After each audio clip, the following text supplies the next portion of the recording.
Most people think the Shroud of Turin was debunked in 1988. 3 labs ran a carbon test, declared it medieval, and the world moved on. Case closed. Except it wasn't, because while the headlines faded, forensic scientists kept working. They tested the blood, they analyzed the fibers, they scanned the image with military-grade equipment. And what they found doesn't just challenge the 1988 result, it terrifies them. Because the evidence on that cloth points to an event so violent, so precise, and so physically impossible that no medieval forger and no modern laboratory can explain it. Today I'm going to walk you through what forensic science actually found on the Shroud of Turin, why it matches ancient Jewish burial law down to the molecular level, and why the one man whose wounds fit this cloth is the same man the Church has venerated for 2,000 years. Let me start with why this matters to you right now. If you've ever been told that science disproved the shroud, you were given half the story. The 1988 carbon-14 test sampled one small corner of the cloth. A corner that was heavily handled, repaired, and contaminated over centuries. That's like testing the patch on a jacket and concluding the whole jacket is new. Meanwhile, the rest of the cloth tells a completely different story. In 1978, a team of over 30 scientists, the Shroud of Turin research project known as STURP, spent 120 continuous hours examining every square centimeter. Their conclusion: no paint, no dye, no pigment, no staining substance of any kind creates the image. It is not a painting, and the blood on it is real. If you're interested in deepening your faith, hit like and tell me where you're watching from. Consider subscribing to stay rooted in Catholic truth. Support our videos, team, and tools. Link in description or scan the QR code on screen. But where does this teaching actually come from? The Shroud's story begins not in medieval France, but in a 1st century Jewish tomb. When Joseph of Arimathea took the body of Jesus down from the cross, the Gospel of Mark, chapter 15 verse 46, tells us he bought a sindon, a fine linen cloth, and wrapped the body in it. That Greek word sindon comes directly from the Hebrew seidin, meaning a simple linen wrapper used for burial. This was not random. Jewish burial law required the dead to be wrapped in tachrichin, simple white undyed linen garments. The Babylonian Talmud in Moed Katan 27b records that Rabban Gamaliel standardized this practice so the poor would not be shamed. The Shroud of Turin is exactly this: undyed, hand-spun linen, consistent with 1st century Jewish burial standards. But here is where the forensic evidence becomes extraordinary. Jewish law also required that a body which died violently must not be washed. The blood must remain on the body and be buried with it, because in Jewish theology, the blood is the life itself. As Leviticus chapter 17 verse 11 states, the life of the flesh is in the blood. The blood on the shroud has not been washed off.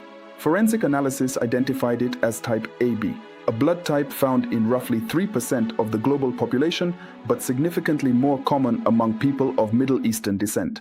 The blood contains hemoglobin, serum albumin, creatinine bound with ferritin nanoparticles, a marker of severe physical trauma, and elevated bilirubin, which the body produces under extreme stress and torture. This is not paint, this is the biochemical signature of a man who was tortured to death. St. John Damascene, writing in the 8th century in his work on the divine images, defended the veneration of sacred objects connected to Christ by arguing that the incarnation itself sanctifies matter. If God took on flesh, then flesh and the objects that touch that flesh can bear witness to the divine. The Catechism, in paragraph 638, teaches that the resurrection of Christ is a real event, with manifestations that were historically verified. The shroud may be one of those manifestations. So what does this mean practically for you today? Consider the image itself. STURP found that the image on the shroud is only 200 nanometers deep, the outermost layer of the outermost fibrils of the linen.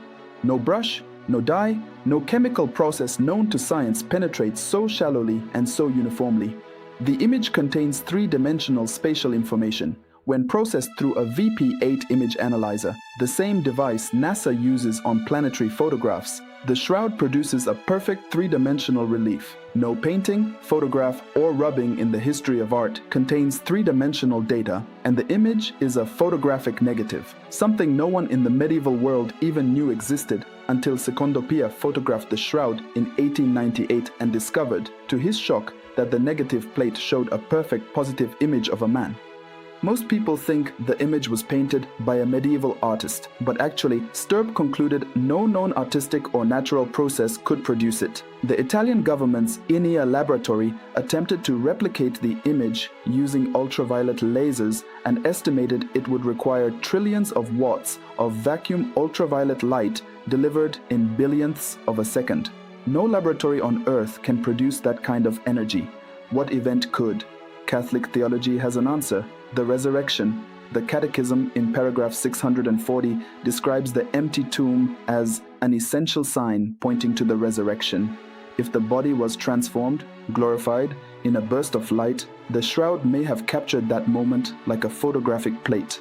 This is the kind of evidence that changes how you see the Mass.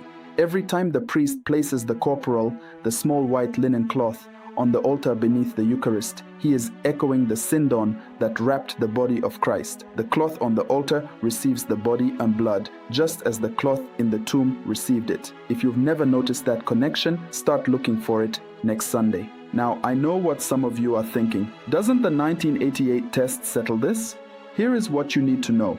In 2005, chemist Raymond Rogers published in Thermochemica Acta that the sample used in the 1988 test contained cotton fibers and a chemical coating not found elsewhere on the shroud, evidence it came from a medieval repair patch, not the original cloth.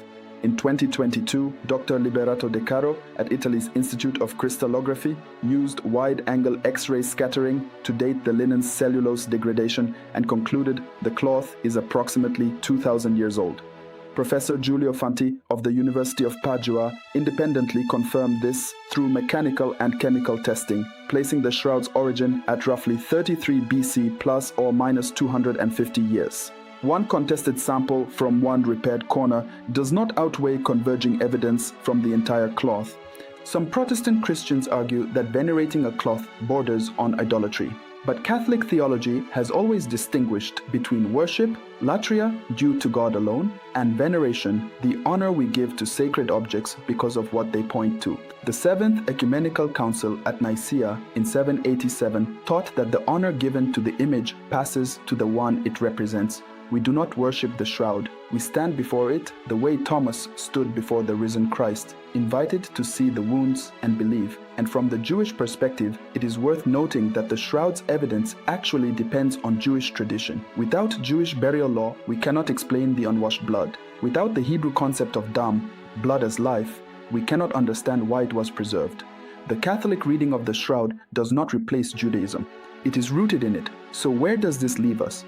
The Shroud of Turin is the most studied artifact in human history, and after decades of forensic examination, it remains unexplained. The blood is real. The image defies replication. The burial forensics match first-century Jewish law with precision no medieval forger could have known, and the newer dating methods place it squarely in the time of Christ. This week, if you want to go deeper, read John chapter 20, verses 1 through 9. The account of Peter and the beloved disciple finding the empty linens. Then, at your next Mass, watch the priest place the corporal on the altar and remember what it represents. And if this has challenged what you thought you knew about the shroud, sit with that, pray with it, bring it to the sacrament of confession or to a spiritual director. If this helped you, share it with a friend, subscribe, and check out our web app for daily Catholic resources and soul search. The shroud was not debunked, it was barely examined, and the forensic evidence it carries may be the most terrifying thing science has ever found, because it looks exactly like what happens when a dead man walks out of his own grave.